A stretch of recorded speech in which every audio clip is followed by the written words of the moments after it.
Pag-usapan nga po natin ngayon itong kalat na kalat sa social media na ginagamit din pong panlaban, panlaban po sa inyo. Ito hong panukala na di umano ay binabanggit po ninyo na alisin ang mga krus sa mga pagamutan para ito'y maging neutral. Kung paki-expand nyo nga po, ano ba itong panukala na ito na sa inyo daw po nanggaling? Yan, alam mo, talagang hindi ko kailanman inisip. Pati yung mga simpleng bagay ay gagamitin nila laban sa akin. Bakit ko sinabing simpleng bagay? Opo. Yung bill na yan din, kung babasahin mo,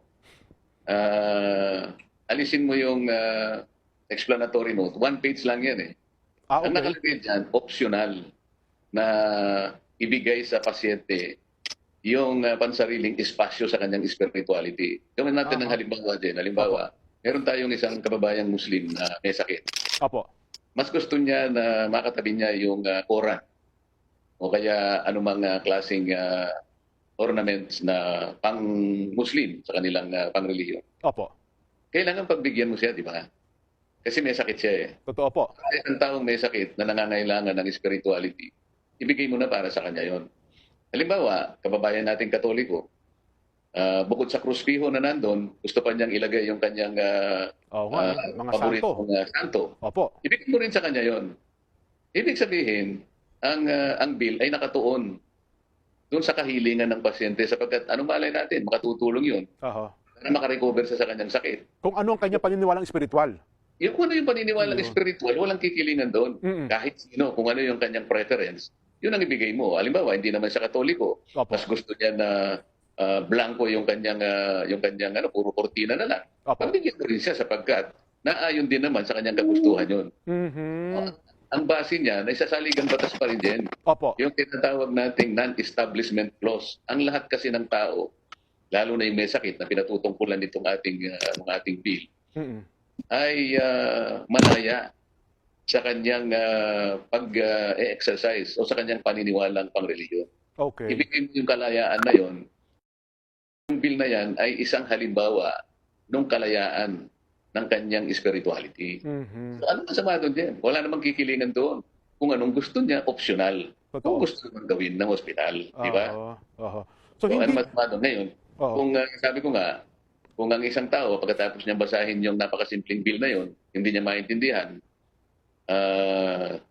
kung hindi man siya kako talagang nananadya na lang, na bakliin niya yung katwiran, baka naman may konting diferensya na sa utak niya. So ang dating kong gustong pasamain kayo bilang pangunahing may panukala doon sa punto na, bakit mo niya ipaalis yung krus dyan sa mga ospital?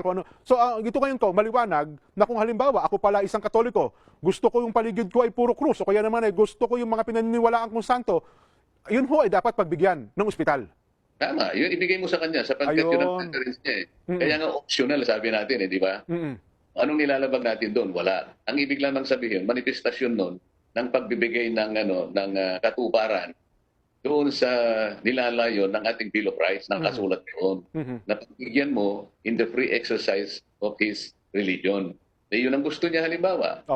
Inuuna natin yung sa ospital din kasi pangkaraniwan na, lalo na yung mga may sakit na alam mong wala na sa sigurong pag-asa.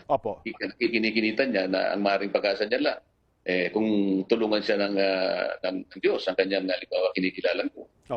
At gusto niyang halimbawa, pwede bang ilagay niyo dito yung ganito ganyan? Ba't hindi mo naman siya pagbibigyan? So optional yun din. Hindi kailanman sinabi natin na tanggalin ang mga ganito at ganyan. Kaya sabi ko nga, pag binasa nila yun, napakasimple lang. Napakasimple din. Lohika lang ang gagamitin mo, hindi ka na mamamali. Ngayon, yung mga tao naman gumagamit yan, sinasadya nilang imali talaga. Ayun. Meron silang masabi. Kasi ang nangyayari ko, para bang ginagamit nila ito, para magalit sa inyo yung mga Katoliko, sapagkat siyempre may paniniwala nga naman sa krus o kaya naman kung ano man ang kanilang gustong ilagay, parang pinaalis nyo yun, ang dating parang nagiging kalaban nyo yung isang partikular na relihiyon. Ito pala naman, sa ikaliliwanag, welcome sa lahat ng relihiyon kung ano man ang gusto nilang gawin kung sila ay nakalagak sa isang ospital o sa isang kwarto ng ospital. Ganon nga din. Talagang gusto na lang nilang makagawa ng isang bagay na akala nila makakapanira sa'yo. Kaya kita kong naniniwala sa mga kababayan natin, lalo na yung nag-iisip at saka yung marunong magbasa, kayang-kaya niyang kwentahin kung ano yung nakalagay doon sa panukal ng batas. Tama. Optional naman pala ito.